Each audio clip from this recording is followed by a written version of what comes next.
And one of the other fruit trees we have back here is a loquat. This is a fruit that's native to China. We're waiting to see how it's going to do. The deer have made quite a few meals out of it this winter, but it should come back in full force, and hopefully in another few years it'll produce fruit for us.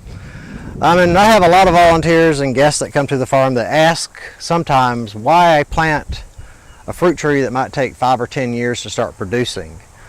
Or they ask me, why are you planting a nut tree that might take 30 years to produce? And it's not really stuff that I'm doing for myself, it's for the latter generations. My children, my children's children, when they have some, because like the pecan trees here were planted by my great-great-grandfather. So 130 years later, they're still here doing things for me. And a lot of the things that I'm putting, they did the grapevines as well. So anything I do here is for the future. And most farmers do look at life in that manner. You know, it's not just what I'm doing now, but what I'm doing later. Because we are stewards of the land. You know, we have to take care of it and treat it right to keep it vibrant and life-giving for everyone else. Okay, we'll do that in a minute. Here we have the main garden. This year we've got 11 rows. We've actually put in a divider path this year in the middle so we can access everything nicer. So far what we've got planted are peas, several different kinds of sugar and snap peas, onions, bush beans, green beans, several varieties of those. We've got cabbage, we've got quite a few varieties of peppers, quite a few varieties of tomatoes already in the ground. We've got 4 different varieties of corn, sweet corns and dent and flint corn.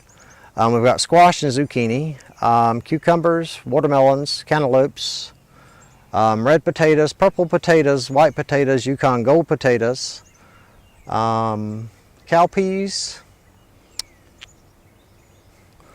What have I forgotten? Several different kinds of, well, we'll get to Spanish things. And a few other things. I'm trying to remember everything we've put in. We've planted so much in the last few days, or last week here.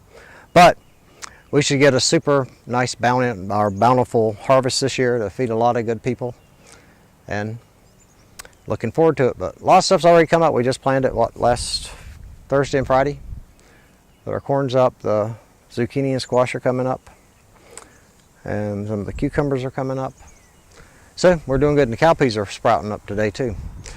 Over here, this is what we had actually. The first volunteers came to a farm that just had 3 raised beds, and that was about all we had going on at the time. And during the first year, we expanded to a total of 6 raised beds. This year, we added in 4 more. So, how many? 1, 2. Now we have 14 total. We have one that we call the Noah's Ark bed. That's where we kind of put things that are ready to go to seed and that we can collect seed from. We also have a bank of garlic in it. We have a bed that's usually all herbs. One over here's got cilantro, sage, some mints in it. And we just planted some leeks, and we'll put in other things during the year, probably nasturtiums and a few others. This is one of our asparagus beds. This was the first one I did. You see we got a nice little asparagus sprout coming up over in the corner. We also cross-planted this with strawberries. Yeah. You always get fresh asparagus, I love it. We got one going to seed too. We also have this cross-planted with mints, oregano, spearmint, peppermint, sweet mint, the strawberries, and they all seem to work well together. We keep having to remove some of the mints because it spreads, and you can kind of notice the mints kind of taking over that little area there. That was from a plant over here. So be careful where you plant your mints. This is last year's asparagus bed. We cross-planted it with some chard and with some lettuces that overwintered. But we also have some clover that we left growing in the bed. That helps put nitrogen into the soil, so it kind of helps them out.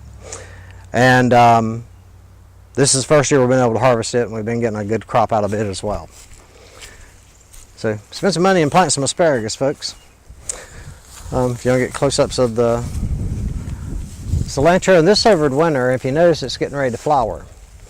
And we'll be able to collect the seeds from it. And cilantro, when it flowers and produces a seed, the seed's called coriander, which is another nice spice to use. But a lot of it we'll save and use for replanting. And then we got the younger cilantro coming up right beside it, and then the white sages and the mint. We don't have anything planted that one. We've got potatoes and garlic planted in this bed, and have some dill cross planted over with it too. We've got potatoes and squash and zucchini in this bed, this one, and the one over there, and that one also has some onions in it. And I've learned in our climate, planting them together is great because the squash and zucchini are usually attacked by one type of insect that'll kill them off by the end of June. By the first week of July, the potatoes are getting ready to be dug. So by the time you're getting ready to pull up your squash and zucchini, you're also digging your potatoes, and you have a whole new area to plant for a late summer crop. This is usually has been our salad green bed. We've got the arugula that's gone to seed from last summer, and that keeps reseeding itself. So if you can dedicate a bed just to salad greens, it's fantastic because when they run, you can just let them reseed themselves. And then just keep getting fresh ones all year long. Last year we planted this bed once, and we got 4 crops of greens off of it, just from where it reseeded itself. And we also have spinach put in here, and spinach will reseed itself as well.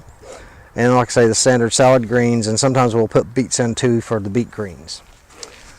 Okay, that's everything over here. And this is another overwintered bed. We got some mustard and a few carrots left in it. But we'll be turning this over and turn it into a spring crop probably next week. Okay. I cut